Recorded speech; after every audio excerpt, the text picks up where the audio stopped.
Hello दोस्तों, नमस्कार। स्वागत है आपका हमारे YouTube channel study with Uttarakhandi पर। दोस्तों, जो हमारी एक सीरीज़ है उत्तराखंड जीके खजाना, उसका आज हम पार्ट 16 डिस्कस करने वाले हैं। तो दोस्तों, वीडियो में अंत तक बने रहना और वीडियो को लाइक और चैनल को सब्सक्राइब जरूर करना। तो चलो दोस्तों, बिना किसी देरी किए वीडियो की शुरुआत करते हैं। हमारा आज का पहला क्वेश्चन है, कार्बेट राष्ट्रीय उद्यान का प्रवेश द्वार कहा जाता है। तो दोस्तों, कार्बेट राष्ट्रीय उद्यान का प्रवेश द्वार डिकाला को कहा जाता है। इस क्वेश्चन का राइट आंसर हो जाएगा हमारा ऑप्शन सी। दोस्तों, अगर हम कार्बेट राष्ट्रीय उद्यान की बात करें दोस्तों, तो कार्बेट राष्ट्रीय उद्यान की स्थापना हुई थी दोस्तों 1936 में। और दोस्तों, जो कार्बेट राष्ट्रीय उद्यान है वो एशिया का प्रथम राष्ट्रीय उद्यान है। क्वेश्चन बन सकता है दोस्तों कि एशिया का प्रथम राष्ट्रीय उद्यान कौन सा है, तो आप बताएंगे कार्बेट राष्ट्रीय उद्यान। और इसकी स्थापना कब हुई थी, आप बताएंगे 1936 में। और दोस्तों, जो कार्बेट राष्ट्रीय उद्यान है दोस्तों, वो 2 जनपदों में फैला हुआ है दोस्तों, पौली और नैनीताल जनपद में फैला हुआ है। और दोस्तों, अगर हम कार्बेट राष्ट्रीय उद्यान की क्षेत्रफल की बात करें दोस्तों, तो इसका क्षेत्रफल है दोस्तों 520.82 वर्ग किलोमीटर। ये भी आपको बिल्कुल याद रखना है। कार्बेट राष्ट्रीय उद्यान का प्रवेश द्वार किसे कहा जाता है, आप बताएंगे डिकाला को। एशिया का प्रथम राष्ट्रीय उद्यान कौन सा है, तो आप बताएंगे कार्बेट राष्ट्रीय उद्यान। इसकी स्थापना कब हुई थी, आप बताएंगे 1936 में। और इसका क्षेत्रफल कितना है, आप बताएंगे 520.82 वर्ग किलोमीटर। और कार्बेट राष्ट्रीय उद्यान किन जिलों में फैला हुआ है, तो आप बताएंगे पौड़ी और नैनीताल जिले में। तो दोस्तों, ये सारे फैक्ट आपको बिल्कुल भी याद रखने हैं। अगला क्वेश्चन है, बहुत ज़्यादा इंपॉर्टेंट क्वेश्चन है दोस्तों। पितृतीर्थ के नाम से प्रसिद्ध है। तो दोस्तों, पितृतीर्थ के नाम से रुद्रनाथ प्रसिद्ध है। इस क्वेश्चन का राइट आंसर हो जाएगा हमारा ऑप्शन बी। दोस्तों, अगर हम रुद्रनाथ की बात करें तो रुद्रनाथ दोस्तों पंच केदारों में से एक है। ये भी आपको बिल्कुल याद रखना है। और दोस्तों, जो रुद्रनाथ है दोस्तों, वो चमोली जनपद में स्थित है। और दोस्तों, रुद्रनाथ में दोस्तों भगवान शिव के रौद्रमुख की पूजा होती है। क्वेश्चन बन सकता है दोस्तों कि रुद्रनाथ में भगवान शिव के किस भाग की पूजा होती है, तो आप बताएंगे रौद्रमुख की। और दोस्तों, जो रुद्रनाथ है दोस्तों, इसको चतुर्थ केदार भी कहा जाता है। ये भी आपको बिल्कुल याद रखना है। क्वेश्चन बन सकता है दोस्तों कि चतुर्थ केदार किसे कहा जाता है, तो आप बताएंगे रुद्रनाथ को। और दोस्तों, अगर हम रुद्रनाथ की समुद्र तल से ऊंचाई की बात करें दोस्तों, तो इसकी समुद्र तल से ऊंचाई है दोस्तों 2286 मीटर। ये भी आपको बिल्कुल याद रखना है। पितृतीर्थ के नाम से प्रसिद्ध कौन सा केदार है, तो आप बताएंगे रुद्रनाथ। रुद्रनाथ किस जनपद में स्थित है, आप बताएंगे चमोली जनपद में। चतुर्थ केदार किसे कहा जाता है, आप बताएंगे रुद्रनाथ को। और रुद्रनाथ की समुद्र तल से ऊंचाई कितनी है, तो आप बताएंगे 2286 मीटर। और रुद्रनाथ में भगवान शिव के किस भाग की पूजा होती है, तो आप बताएंगे भगवान शिव के रौद्र मुख की। तो ये सारे फैक्ट दोस्तों आपको बिल्कुल याद रखने हैं। अगला क्वेश्चन है हमारा, गढ़वाल का प्रवेश द्वार कहा जाता है। तो दोस्तों, गढ़वाल का प्रवेश द्वार कोट द्वार को कहा जाता है। इस क्वेश्चन का राइट आंसर हो जाएगा हमारा ऑप्शन बी। और दोस्तों, क्वेश्चन बन सकता है कि कोटद्वार किस नदी के तट पर बसा है। तो दोस्तों, कोटद्वार खोह नदी के तट पर बसा है। ये भी आपको बिल्कुल याद रखना है। गढ़वाल का प्रवेश द्वार किसे कहा जाता है, तो आप बताएंगे कोटद्वार को। और कोटद्वार किस नदी के तट पर बसा है, तो आप बताएंगे खोह नदी के तट पर। अगला क्वेश्चन है हमारा, क्षेत्रफल की दृष्टि से राज्य का सबसे बड़ा वन्यजीव विहार है। तो दोस्तों, क्षेत्रफल की दृष्टि से राज्य का सबसे बड़ा वन्यजीव विहार है केदारनाथ वन्यजीव विहार। इस क्वेश्चन का राइट आंसर हो जाएगा हमारा ऑप्शन सी। दोस्तों, अगर हम केदारनाथ वन्यजीव विहार की बात करें तो इसकी स्थापना हुई थी दोस्तों 1972 में। और दोस्तों, केदारनाथ वन्यजीव विहार चमोली और रुद्रप्रयाग जनपद में फैला हुआ है। ये भी आपको बिल्कुल याद रखना है। क्वेश्चन बन सकता है दोस्तों कि केदारनाथ वन्यजीव विहार किन जनपदों में फैला हुआ है, तो आप बताएंगे चमोली और रुद्रप्रयाग जनपद में। और इसकी स्थापना कब हुई थी, आप बताएंगे 1972 में। और क्षेत्रफल की दृष्टि से राज्य का सबसे बड़ा वन्यजीव विहार कौन सा है, आप बताएंगे केदारनाथ वन्यजीव विहार। और दोस्तों, अगर हम केदारनाथ वन्यजीव विहार के क्षेत्रफल की बात करें दोस्तों, तो इसका क्षेत्रफल है दोस्तों 957.20 वर्ग किलोमीटर। ये भी आपको बिल्कुल याद रखना है। क्षेत्रफल कितना है तो आप बताएंगे 957.20 वर्ग किलोमीटर। स्थापना कब हुई थी आप बताएंगे 1972 में। राज्य का सबसे बड़ा वन्यजीव विहार कौन सा आप बताएंगे केदारनाथ वन्यजीव विहार। और किन जनपदों में फैला हुआ है तो आप बताएंगे चमोली और रुद्रप्रयाग जनपद में फैला हुआ है। तो दोस्तों ये सारे फैक्ट आपको बिल्कुल याद रखने हैं। अगला क्वेश्चन है हमारा, पर्वतों की रानी कहा जाता है। तो दोस्तों पर्वतों की रानी मसूरी को कहा जाता है। इस क्वेश्चन का राइट आंसर हो जाएगा हमारा ऑप्शन बी। दोस्तों अगर हम मसूरी की बात करें दोस्तों तो मसूरी की खोज की गई थी दोस्तों 1825 में कैप्टन यंग के द्वारा। ये भी आपको बिल्कुल याद रखना है। मसूरी की खोज कब की गई थी तो आप बताएंगे 1825 में। और किसके द्वारा की गई तो आप बताएंगे कैप्टन यंग के द्वारा। और दोस्तों क्वेश्चन बन सकता है दोस्तों कि मसूरी की पहली इमारत कौन सी थी, या मसूरी में जो पहली इमारत बनी थी वो कौन सी थी। तो दोस्तों मसूरी में जो पहली इमारत बनी थी दोस्तों वो थी मालिंगर होटल। और इसको ये बना था दोस्तों 1827 में। ये भी आपको बिल्कुल याद रखना है। मसूरी की पहली इमारत कौन सी थी तो आप बताएंगे मलिंगर होटल।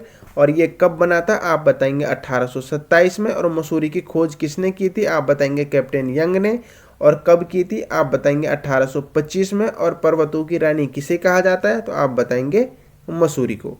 तो ये सारे फैक्ट आपको याद रखने हैं। अगला क्वेश्चन है हमारा, टॉम कायरट हरिद्वार कब आया था। तो दोस्तों टॉम कायरट 1608 ईस्वी में हरिद्वार आया था। इस क्वेश्चन का राइट आंसर हो जाएगा हमारा ऑप्शन ए। और दोस्तों जब टॉम कायरट हरिद्वार आया था दोस्तों तो उस समय जहांगीर का शासन काल था। ये भी आपको बिल्कुल याद रखना है। क्वेश्चन बन सकता है दोस्तों कि टॉम कायरट किसके शासन काल में हरिद्वार आया था तो आप बताएंगे जहांगीर के शासन काल में टॉम कायरट हरिद्वार आया था। और दोस्तों एक क्वेश्चन और बनता है कि हरिद्वार को शिव की राजधानी किसने कहा था। क्वेश्चन बन सकता है दोस्तों कि हरिद्वार को शिव की राजधानी किसने कहा था। तो दोस्तों हरिद्वार को शिव की राजधानी कहा था टॉम कायरट ने। यह भी आपको बिल्कुल याद रखना है। तो दोस्तों टॉम कायरट हरिद्वार कब आया था आप बताएंगे 1608 ईस्वी में। किसके शासनकाल में आया था आप बताएंगे जहांगीर के शासनकाल में। और हरिद्वार को शिव की राजधानी किसने कहा था तो आप बताएंगे टॉम कायरट ने।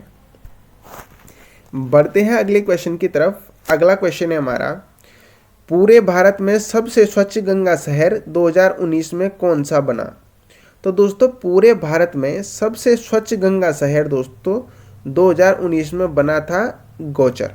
इस क्वेश्चन का राइट आंसर हो जाएगा हमारा ऑप्शन सी। अगला क्वेश्चन है हमारा और बहुत ज़्यादा इंपॉर्टेंट क्वेश्चन है और यूकेपीएससी द्वारा दोस्तों ये क्वेश्चन बार बार पूछा जाता है। लठभरवा भोज मनाया जाता है। तो दोस्तों जो लठभरवा भोज मनाया जाता है वो थारू जनजाति में मनाया जाता है। इस क्वेश्चन का राइट आंसर हो जाएगा हमारा ऑप्शन सी। दोस्तों अब जब थारू जनजाति में दोस्तों लठभराव भोज होता है जो वो विधवा विवाह के बाद दोस्तों दिया जाता है। जैसे दोस्तों कोई विधवा होती है और उसका दोबारा से विवाह होता है दोस्तों तो उसके विवाह के बाद दोस्तों लठभराव भोज दिया जाता है थारू जनजाति में। ये भी आपको बिल्कुल याद रखना है। और दोस्तों थारू जनजाति से क्वेश्चन और भी बनते हैं दोस्तों। क्वेश्चन बन सकता है दोस्तों कि थारू जनजाति में सगाई की रस्म को क्या कहा जाता है। तो दोस्तों थारू जनजाति में दोस्तों सगाई की रस्म को कहा जाता है अपना पराया। ये भी आपको बिल्कुल याद रखना है। थारू जनजाति में सगाई की रस्म को क्या कहा जाता है आप बताएंगे अपना पराया। और जैसे दोस्तों थारू जनजाति में दोस्तों दो पक्षों में दोस्तों अगर शादी तय हो जाती है तो शादी तय होने को कहा जाता है दोस्तों पक्की पौड़ी। ये भी आपको बिल्कुल याद रखना है। क्वेश्चन बन सकता है दोस्तों कि थारू जनजाति में विवाह तय होने को क्या कहा जाता है तो आप बताएंगे पक्की पौड़ी। और थारू जनजाति में सगाई की रस्म को क्या कहा जाता है आप बताएंगे अपना पराया। और लठभराव भोज किस जनजाति में मनाया जाता है आप बताएंगे थारू जनजाति में। और ये बनाया जाता है दोस्तों विधवा विवाह की, अगर किसी विधवा का दोबारा से विवाह होता है तो उसके बाद दोस्तों लठभराव भोज मनाया जाता है। और दोस्तों जो थारू जनजाति है दोस्तों ये राज्य की सर्वाधिक जनसंख्या वाली जनजाति है। ये भी आपको बिल्कुल याद रखना है। क्वेश्चन बन सकता है दोस्तों कि राज्य की सर्वाधिक जनसंख्या वाली जनजाति कौन सी है तो आप बताएंगे थारू जनजाति। और सर्वाधिक थारू जनजाति दोस्तों उधम सिंह नगर में निवास करती है। तो ये सारे फैक्ट दोस्तों आपको बिल्कुल याद रखने हैं। अगला क्वेश्चन है हमारा, राज्य में सर्वाधिक घराट किस जिले में है? तो दोस्तों जो राज्य में जो सर्वाधिक घराट हैं दोस्तों वो चमोली जनपद में है। इस क्वेश्चन का राइट आंसर हो जाएगा हमारा ऑप्शन सी। और दोस्तों घराटों से एक क्वेश्चन और बनता है दोस्तों कि दोस्तों चंद शासन काल में दोस्तों जो घराटों पर कर लगाया जाता था दोस्तों उसे क्या कहा जाता था? तो दोस्तों चंद शासन काल में घराटों पर लगाने वाले कर को कहा जाता था दोस्तों भाग। ये भी आपको बिल्कुल याद रखना है। चंद शासन काल में दोस्तों जो कर घराटों पर लगाया जाता था उसको भाग कहा जाता था। और राज्य में सर्वाधिक घराटों वाला जिला कौन सा है? तो आप बताएंगे चमोली जनपद। अगला क्वेश्चन है हमारा, राज्य में प्रधानमंत्री उज्ज्वला योजना का प्रारंभ कब हुआ था? तो दोस्तों राज्य में प्रधानमंत्री उज्ज्वला योजना का शुभारंभ हुआ था दोस्तों 2016 से। और दोस्तों अगर डेट सहित पूछा जाए तो 9 जून 2016 से दोस्तों राज्य में प्रधानमंत्री उज्ज्वला योजना का शुभारंभ हुआ था। और दोस्तों ये शुभारंभ कहाँ से हुआ था? तो आप बताएंगे पौड़ी गढ़वाल से। ये भी आपको बिल्कुल याद रखना है। राज्य में प्रधानमंत्री उज्ज्वला योजना का प्रारंभ कब हुआ? आप बताएंगे 9 जून 2016 से। और कहाँ से हुआ? तो आप बताएंगे पौड़ी गढ़वाल से। बढ़ते हैं अगले क्वेश्चन की तरफ। अगला क्वेश्चन और बहुत ज़्यादा इंपॉर्टेंट क्वेश्चन है दोस्तों, राज्य के आंतरिक जिलों की संख्या है। तो दोस्तों जो राज्य के आंतरिक जिले हैं दोस्तों इनकी संख्या है 4। इस क्वेश्चन का राइट आंसर हो जाएगा हमारा ऑप्शन डी। और दोस्तों अगर हम राज्य के आंतरिक जिलों की बात करें दोस्तों तो टिहरी हो गया, टिहरी, रुद्रप्रयाग, बागेश्वर और अल्मोड़ा, ये दोस्तों 4 राज्य के दोस्तों आंतरिक जिले हैं। ये जिले दोस्तों ऐसे हैं जिनकी सीमा दोस्तों ना तो किसी राज्य से लगती है और ना तो किसी देश से लगती है। तो दोस्तों राज्य के आंतरिक जिलों की संख्या कितनी है? आप बताएंगे 4। और वो 4 जिले कौन से? आप बताएंगे टिहरी, रुद्रप्रयाग, बागेश्वर और अल्मोड़ा। बढ़ते हैं अगले क्वेश्चन की तरफ। अगला क्वेश्चन है हमारा, 2011 की जनगणना के अनुसार राज्य का लिंग अनुपात है। तो दोस्तों 2011 की जनगणना के अनुसार राज्य का जो लिंग अनुपात है दोस्तों वो है 963। इस क्वेश्चन का राइट आंसर 963 दोस्तों प्रति 1000 पुरुषों पर महिलाओं की संख्या। तो दोस्तों इस क्वेश्चन का राइट आंसर हो जाएगा हमारा ऑप्शन सी। और दोस्तों लिंग अनुपात की दृष्टि से दोस्तों उत्तराखंड का दोस्तों देश में कौन सा स्थान है? तो आप बताएंगे 13वां स्थान। ये भी आपको बिल्कुल याद रखना है। क्वेश्चन बन सकता है दोस्तों कि लिंग अनुपात की दृष्टि से राज्य का देश में कौन सा स्थान है? तो आप बताएंगे 13वां स्थान। और दोस्तों जो राज्य के दोस्तों 7 जिले हैं जो उनका लिंग अनुपात दोस्तों 1000 से अधिक है। क्वेश्चन बन सकता है दोस्तों कि राज्य के कितने जिलों का लिंग अनुपात 1000 से अधिक है? तो दोस्तों राज्य के जो 7 जिले हैं दोस्तों इनका लिंग अनुपात दोस्तों 1000 से अधिक है। और सर्वाधिक लिंग अनुपात है दोस्तों अल्मोड़ा का। अल्मोड़ा का लिंग अनुपात है दोस्तों 2011 की जनगणना के अनुसार 1139। और दोस्तों सबसे कम लिंग अनुपात वाला जिला है दोस्तों राज्य का हरिद्वार। और हरिद्वार का लिंग अनुपात है दोस्तों 880 प्रति 1000 महिलाओं पे। तो दोस्तों ये सारे फैक्ट आपको बिल्कुल याद रखने हैं। बढ़ते हैं अगले क्वेश्चन की तरफ। अगला क्वेश्चन है हमारा, राज्य में छोटे बड़े कुल कितने रेलवे स्टेशन हैं? तो दोस्तों राज्य में छोटे बड़े कुल 41 रेलवे स्टेशन है। इस क्वेश्चन का राइट आंसर हो जाएगा हमारा ऑप्शन सी। और दोस्तों क्वेश्चन बन सकता है कि सर्वाधिक रेल ट्रैक वाला जिला कौन सा है? तो दोस्तों सर्वाधिक रेल ट्रैक वाला जिला है दोस्तों हरिद्वार। ये भी आपको बिल्कुल याद रखना है। राज्य में छोटे बड़े कुल कितने रेलवे स्टेशन है? आप बताएंगे 41। और सर्वाधिक रेल ट्रैक वाला जिला कौन सा है राज्य में? तो आप बताएंगे हरिद्वार। बढ़ते हैं अगले क्वेश्चन की तरफ। अगला क्वेश्चन है हमारा, राज्य उच्च न्यायालय के प्रथम मुख्य न्यायाधीश कौन थे? तो दोस्तों राज्य उच्च न्यायालय के प्रथम मुख्य न्यायाधीश थे दोस्तों ए देसाई। इस क्वेश्चन का राइट आंसर हो जाएगा हमारा ऑप्शन बी, अशोक अभयंकर देसाई। अगला क्वेश्चन है हमारा, प्रताप शाह की पत्नी का नाम था। तो दोस्तों प्रताप शाह की पत्नी का नाम था महारानी गुलेरिया। इस क्वेश्चन का राइट आंसर हो जाएगा हमारा ऑप्शन बी। और दोस्तों जो महारानी गुलेरिया थी दोस्तों इनका मूल नाम क्या था? क्वेश्चन बन सकता है दोस्तों कि महारानी गुलेरिया का मूल नाम क्या था? तो दोस्तों महारानी गुलेरिया का मूल नाम था दोस्तों कुंदन देई, ये भी आपको बिल्कुल याद रखना है। प्रताप शाह की पत्नी का नाम क्या था? आप बताएंगे महारानी गुलेरिया। और महारानी गुलेरिया का मूल नाम क्या था? आप बताएंगे कुंदन देवी। और दोस्तों महारानी गुलेरिया से एक क्वेश्चन और बनता है दोस्तों कि महारानी गुलेरिया किसकी संरक्षिका थी? तो दोस्तों महारानी गुलेरिया दोस्तों कीर्ति शाह की संरक्षिका थी, ये भी आपको बिल्कुल याद रखना है। क्वेश्चन बन सकता है दोस्तों कि महारानी गुलेरिया किसकी संरक्षिका थी? आप बताएंगे कीर्ति शाह की। या क्वेश्चन ऐसा भी बन सकता है कि कीर्ति शाह की संरक्षिका कौन थी? तो आप बताएंगे महारानी गुलेरिया। प्रताप शाह की पत्नी का नाम क्या था? आप बताएंगे महारानी गुलेरिया। और महारानी गुलेरिया का मूल नाम क्या था? तो आप बताएंगे कुंदन देई। ये सारे फैक्ट दोस्तों आपको याद रखने हैं। अगला क्वेश्चन और बहुत ज़्यादा इंपॉर्टेंट क्वेश्चन है हमारा, टिहरी हाई कोर्ट की स्थापना कब की गई थी? तो दोस्तों टिहरी हाई कोर्ट की स्थापना की गई थी 1938 में। इस क्वेश्चन का राइट आंसर हो जाएगा हमारा ऑप्शन ए। और दोस्तों टिहरी हाई कोर्ट की स्थापना की गई थी दोस्तों नरेंद्र शाह के द्वारा, ये भी आपको बिल्कुल याद रखना है। क्वेश्चन बन सकता है दोस्तों कि टिहरी हाई कोर्ट की स्थापना किसके द्वारा की गई थी? आप बताएंगे नरेंद्र शाह के द्वारा। और कब की गई थी? 1938 में। और दोस्तों क्वेश्चन बन सकता है कि टिहरी हाई कोर्ट के प्रथम मुख्य न्यायाधीश कौन थे? टिहरी हाई कोर्ट की स्थापना तो दोस्तों 1938 में हो गई और किसने करी थी? नरेंद्र शाह ने। लेकिन दोस्तों टिहरी हाई कोर्ट के जो प्रथम मुख्य न्यायाधीश थे दोस्तों वो थे मुकुंदी लाल, ये भी आपको बिल्कुल याद रखना है। और दोस्तों 1938 से लेकर और 1943 तक मुकुंदी लाल दोस्तों टिहरी हाई कोर्ट के मुख्य न्यायाधीश रहे, ये भी आपको बिल्कुल याद रखना है। टिहरी हाई कोर्ट के प्रथम मुख्य न्यायाधीश कौन थे? तो आप बताएंगे मुकुंदी लाल। और ये कब से कब तक रहे? तो आप बताएंगे 1938 से लेकर 1943 तक। और टिहरी हाई कोर्ट की स्थापना कब हुई? आप बताएंगे 1938 में। और किसके द्वारा की गई? आप बताएंगे नरेंद्र शाह के द्वारा। तो ये सारे फैक्ट दोस्तों आपको याद होने चाहिए। अगर सिलेक्शन चाहिए तो ये सारे फैक्ट आपको याद करने होंगे। अगला क्वेश्चन है हमारा, हिमालय के वरदान पुस्तक के लेखक कौन हैं? तो दोस्तों हिमालय के वरदान पुस्तक के लेखक हैं मोहनलाल बाबुलकर।